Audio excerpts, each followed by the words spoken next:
سلام، ما دکتر نوید خپلواک هستم و امروز در مورد دردهای گردن و شانه گپ میزنیم. چگونه تفکیک کنیم که درد ما برخواسته از مفصل شانه است و یا ای که ریشه در فقرات گردن داره. نک پین و شولدر پین دو موضوعی است که امروز در موردش مفصلا گپ میزنیم. اول میریم به طرف دردهایی که منحصر به گردن است، نک پین یا دردهایی که در نواحی گردن وقت و وقت احساس میشه. یکی از علتهایی که میتونه سبب درد گردن و درد شانه بگردد posture changes یا خوابیدن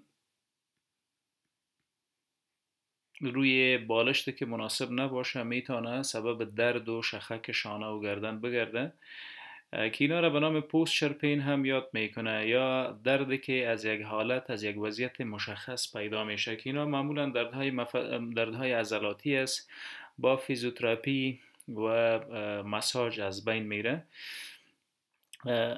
موضوع مهم دیگی که باید در شروع برش اشاره کنیم، دردهایی که از ناحیه شانه برمیخیزه یا شولدر پین معمولا توسط آسیب و صدمات میخانیک به مفصل، عضلات و رگهای عصبی که در این ناحیه موجود است به وجود میه. قسمی که قبلا گفتیم میتونه یک شخک عادی سبب درد مفصل شانه بگردد، ولی اگر احیانا تفکیک بکنیم که گردن ما دخیل درد است یا ریشه درد در گردن و رگهایی که از ستون و فقرات به اگزلا و آرمپیت و به بازو و دست ما میه، در اونجا ریشه داره یا که مفصل و عضلات شانه دخیل است. هر زمانی که movement restrictions یا مانع در مقابل حرکات شانه به وجود آمد، movements restrictions، ممانعت در مقابل حرکاتی که در مفصل شانه صورت میگیره، یعنی اگر بخواهیم مفصل شانه خود حرکت بتیم و این حرکت دادن نتوانیم بنابر دردی که موجود است، بیشتر دلالت میکنه به دخیل بودن آسیب در عضلات و رگهای عصبی که در ناحیه شانه موجود است. خب درد موجود در شانه میتونه تا به وسط بازو و ختم بازو ریدیشن بکنه، یا ای درد ما میتونیم تا اونجا را هم احساس بکنیم. اما درد مفصل شانه ندرتا خیلی کم پایین تر از بازو احساس میشه و این یکی از نشانه هایی است که میتونیم تفکیک بکنیم درد شانه و درد برخواسته از گردن. اگر درد از مفصل شانه بالا به طرف گردن هم احساس میشد و پایین الا بازو قابل احساس بود، اما در تغییر حالت و حرکت گردن چندان درد نمی داشته باشیم، این وضعیت بیشتر منحصر به دردهای مفصل شانه است که توسط اکسری یا عکس برداری رادیولوژیک میتونیم ساحه را ببینیم و اگر آسیب رسیده باشه به مفصل که به معالج خود و خصوصا دکتر سایوای ارتوپدی مراجعه بکنیم که وضعیت بیشتر مهار بکنه. اکثرا دردهایی که در نواحی شانه احساس میشه دردهای نیورولوژیک یا دردهای عصبی است. در دردهای نیورولوژیک یا دردهای عصبی چی اتفاق میفته؟ در نیورولوژیکال پین بیشتر رگهای عصبی دخیل است، ریشه های عصبی که ارتباط بین سیستم عصبی و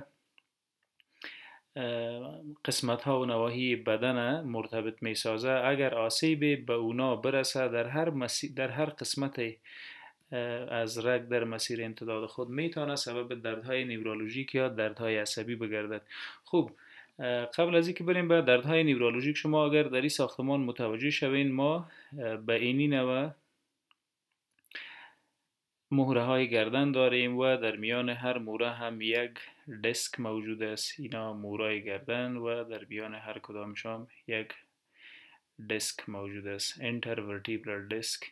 بیشتر آسیب ها و صدماتی که به دیسک میرسه به می ساختمان غضروفی یا ککرکی میتونه سبب دردهای نیورولوژیک یا دردهای عصبی بگرده.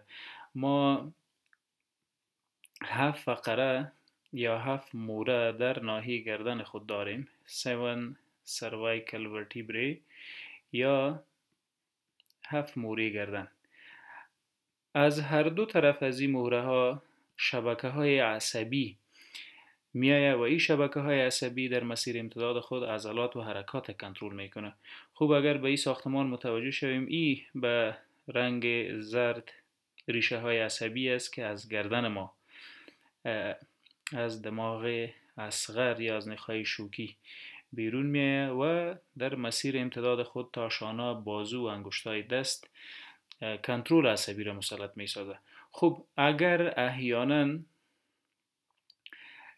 به دیسک های بین دو فقره آسیب برسه، ریشه های عصبی که از اینجا بیرون میه اینا صدمه میبینه، تحت فشار واقع میشه و از ناحیه گردن، از گردن الا شانه و از شانه الا کوچکترین انگشت دست خود میتونیم درد احساس بکنیم.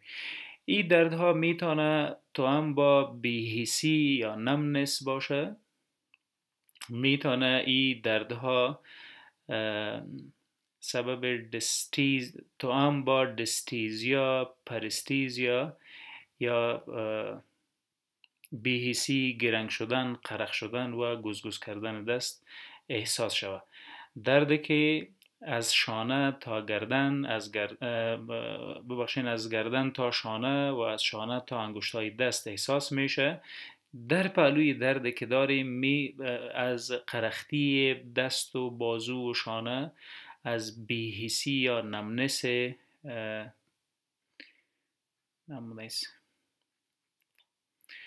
و از ویکنس یا ضعف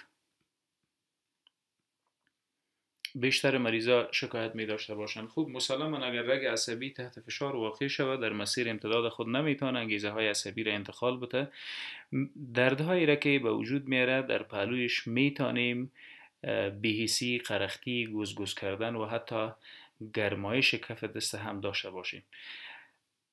خب اگر دردهای ما در ناحیه گردن برخواسته از شخک عضلات باشه، این شخک عضلات میتونه دردهای منحصر به یک جغرافی مشخص به وجود بیاره. بیشتر اوقات ناحیه پس شانه شخ میشه و در اصطلاح وطن ما برش قلنج شانه میگه.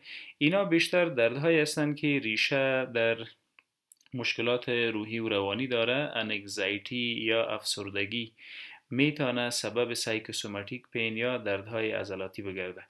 خب سایکوسوماتیک پین از دو آدرس یا بنابر دو دلیل میتونه دردهای شانه و دردهای عضلات و حتی دردهای گردن به وجود بیاره. قهر و غصه، تشویش، اضطراب و در پهلوش نکردن فعالیت فیزیکی یا نبودن موقع برای ورزش میتونه سبب شخک عضلات بگرده و بنابر شخک عضلات درد مرده در بین دو شانه که بیشتر میلان به شخک داره احساس میشه. در پهلوی این انگزایتی، قهر، غصه، فشار، استرس، اینا میتونه روی سیستم عصبی مرکزی یا سنترال نروس سیستم فشار وارد کنه. سنترال نروس سیستم هم بنابر فشاری که از محیط متحمل شده نمیتونه توسط امیر رگها و چینل ها و شبکه های عصبی کنترل خوبتر را به وجود بیاره و اینا میتونه سبب دردهای روانی یا سایکوسوماتیک پین بگرده.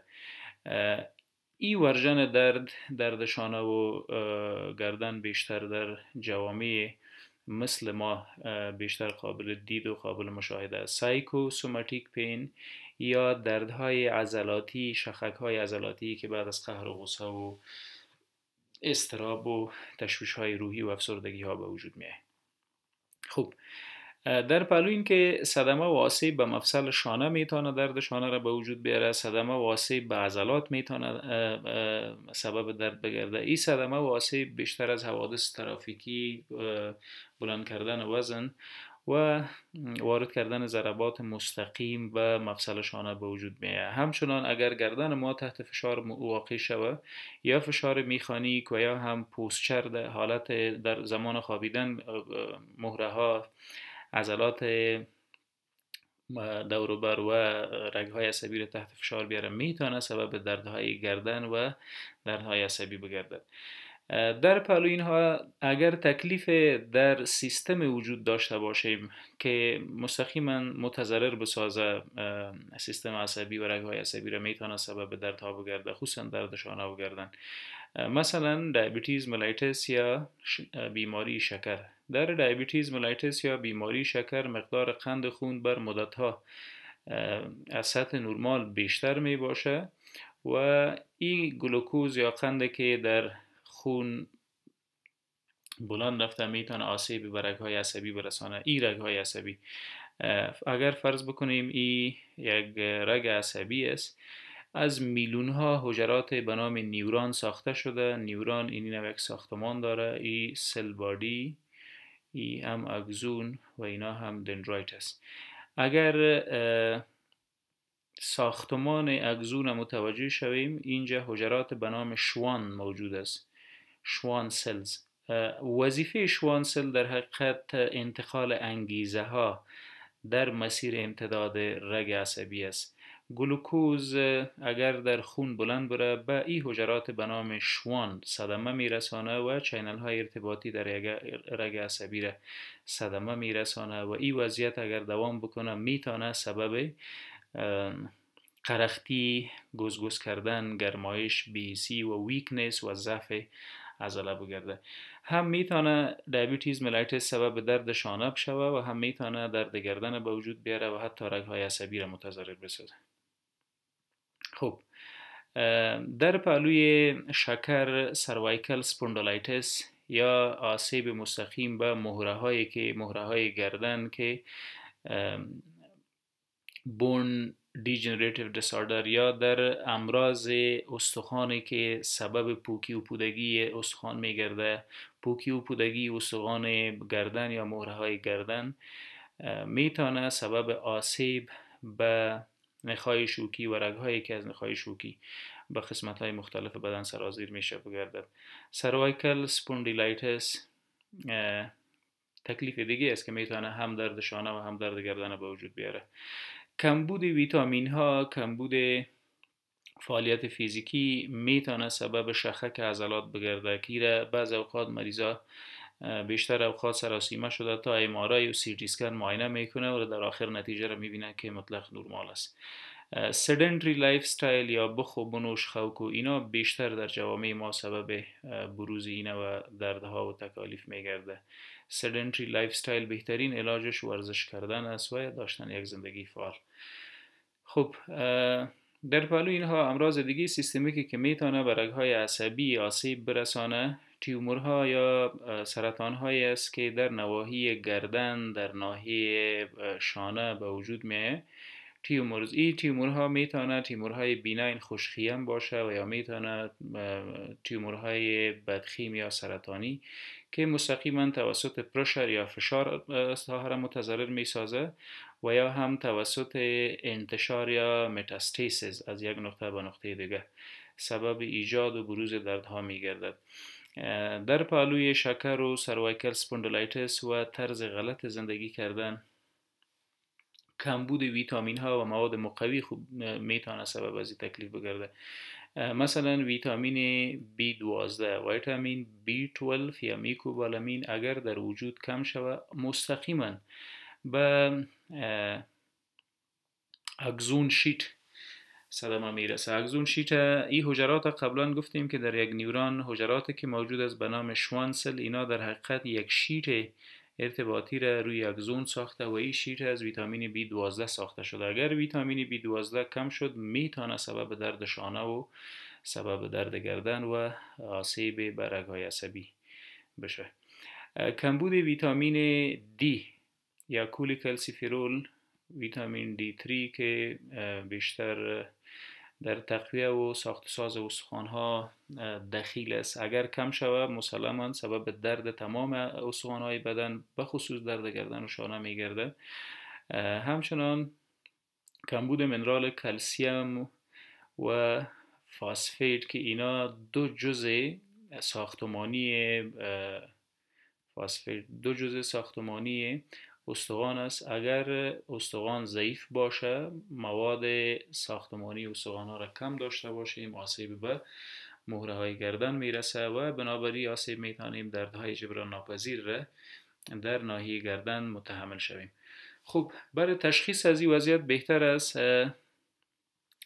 قبل از اینکه کدام معاینه را انجام بدهیم بهتر است که نواحی که درد داره اونا را مساج کنیم، فیزیوتراپی توسط دست خود. همچنان استفاده از دواهای آنالژزیک یا مسکن در کوتاه مدت تجویز میشه، خصوصا پاراستامول و دواهای دیگه که برای درد استفاده میشه. و بهتر است تحت این دواها توسط دکتر معالج شما تجویز گردد.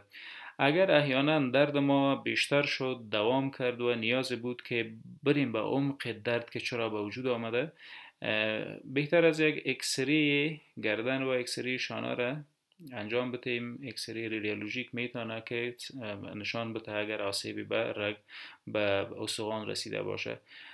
MRI و سی تی اسکن گزینه هایی است که به تشخیص اساسی دکتر میرسانه و میتونیم در صورت سی تی اسکن و MRI استراکچر به درستی مشاهده بکنیم. اگر آسیبی برش رسیده بود که معالجه آن صورت بگیره و اگر آسیب نباشه که حداقل مسیر معالجه معلوم شود. ممنون.